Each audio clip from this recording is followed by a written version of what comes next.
प्रेरणा कशा मिळतात पहा. अमेरिकेचा इतिहास तुम्हाला माहीत असेल. अमेरिकन स्वातंत्र्याचा इतिहास 3 लोक होते त्याच्यामध्ये मेन.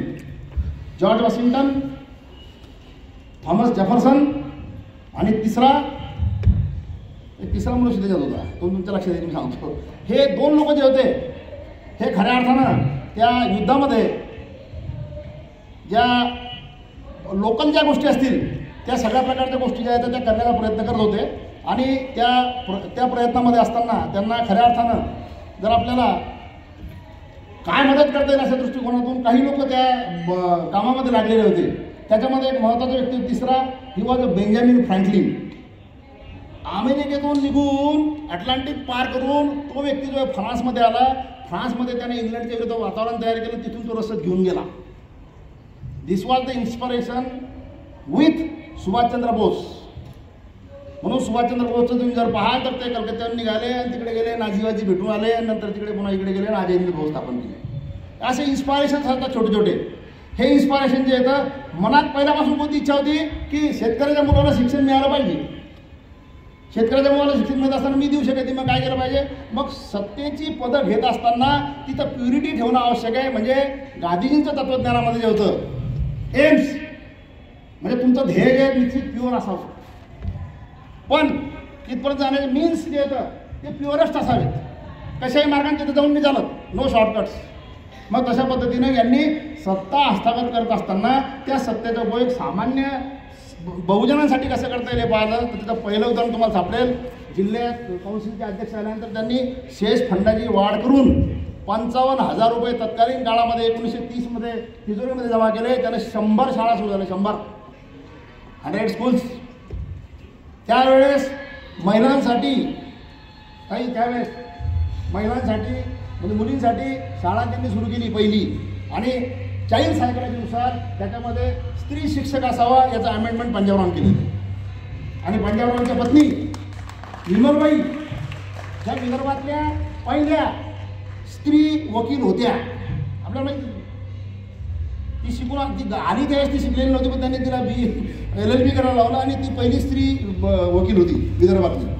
स्त्रियांच्या बाबतीत अतिशय उदार धोरण त्यांचं होतं. आणि ज्यावेळेस ते मध्य प्रांतामध्ये मंत्री झाले त्यावेळेस तुम्ही लक्षात घ्या त्यांच्या ताब्यामध्ये जे क्षेत्र आलं खरं ते सुद्धा कृषी आणि शिक्षण, ज्याच्यामध्ये खरा इंटरेस्ट आहे तेच त्यांना क्षेत्र मिळालं. आणि त्यांनी मग छोट्या छोट्या गोष्टीकडे लक्ष दिलं, छोट्या छोट्या गोष्टीकडे. पंजाबराव कृषी विद्यापीठाचे कुलगुरू होते डॉक्टर KR ठाकरे, सर्व ओळखलं असतील. त्यांचा मुलगा माझा सिनियर होता 1 वर्ष. KR Thackeray was very talented person.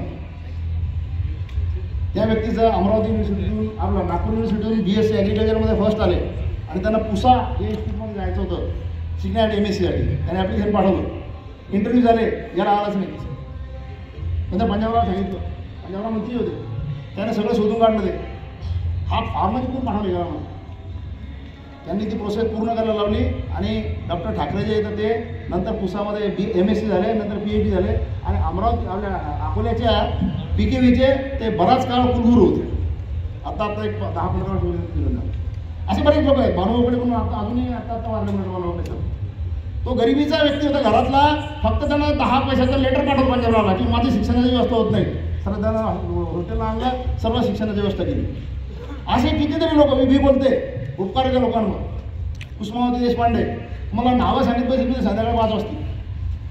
पण आता बऱ्याच काही गोष्टी तुमच्याकडे सोडून द्यायच्या आहे मला, कारण तुम्ही कॉलेजमधले विद्यार्थी, तुम्ही काही गोष्टी केल्या पाहिजे. आणि त्या दृष्टिकोनातून फक्त एक महत्त्वाचं उदाहरण तुम्हाला मी सांगणार आहे आणि त्यानंतर मी कदाचित थांबू शकतो. बरं काय, कदाचित. अब्दुल करीम नावाचा एक ड्रायव्हर जो आहे तो विषय मी सगळ्या शेवटीला घेत असतो. तो विषय सांगताना मला सुद्धा भरून येतो. वकिली करत असताना पंजाबरावाच्याकडे एक कळंब वर्धा इथले एक बदरुद्दीन काजी म्हणून त्यांचे एक मित्र होते. त्यांनी ही सावरकरांना आणि मोहितांना सांगितलेली कथा आहे. वीर सावरकरांनी हे लिहिलेलं आहे. त्यांचं म्हणजे अमरावती जे सावरकर होते त्यांनी आणि मोहिते त्यांनी लिहिलेलं चरित्र, त्याच्यामध्ये सांगितलेली गोष्ट आहे की एक अब्दुल करीम नावाचा ड्रायव्हर होता. त्याच्याकडून एका 80 वर्षीय ठोस लागून 80 वर्षीय हिंदू स्त्रीचं निधन झालं. ड्रगचा ठोस लागल्यानंतर ती केस लागली कोर्टामध्ये. ती कोर्टात केस लागल्यानंतर याजवळ आपल्याला किती सजा होऊ शकते याची त्यानं सोय चालू केली. कारण आपण वकील काही करू शकत नाही. पण त्या काजीनं पंजाबरावला सांगितलं पाहिजे तुम्ही केस लढा. पंजाबराव ते केस लढले आणि पंजाबराव ते केस लढल्यानंतर जिंकले सुद्धा. पण जिंकल्यानंतर या काजीनं त्यांना त्या अब्दुल करीमच्या बरोबर येऊन 50 रुपये दिले त्या काळात.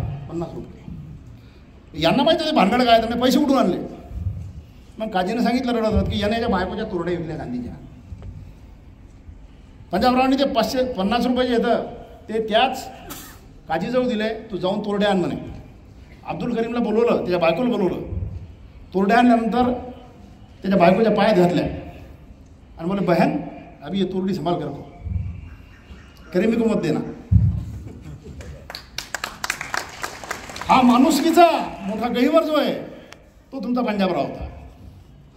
त्या पंजाबरावनं असे कितीतरी खटले जे आहेत ते लढत असताना त्यांनी कधीही जो गरीब असेल त्याच्याकडून पैसा घेतलेला नाही कधीही. ही गोष्ट माहीत पाहिजे. आणि त्याच्यावर खऱ्या अर्थानं प्रेम करणारे लोक असे जे होते ते डायरेक्टली इनडायरेक्टली त्या गोष्टी पाहायचे. श्रद्धानंद हॉस्टेलची स्थापना 1927ची आहे. हा श्रद्धानंद कोण? त्यांचा पोरगा, तर बायकोचा भाऊ, माहिती आहे आपल्याला काय. पोरगा त्यांचा आनंद कुमार, तो या अमरावतीच्या या बोर्डामधून निकडून फर्स्ट होता, म्हणजे याला मॅट्रिकला. त्यानंतर तो पुण्याला गेला, फर्गसनमध्ये युवा सेकंड. मुंबईला गेला, तिथे सेकंड होता. आणि तिथून तो लंडनला गेला. 4 मार्कानं फक्त त्याचं रँगलर जे आहे ते हुकलं होतं.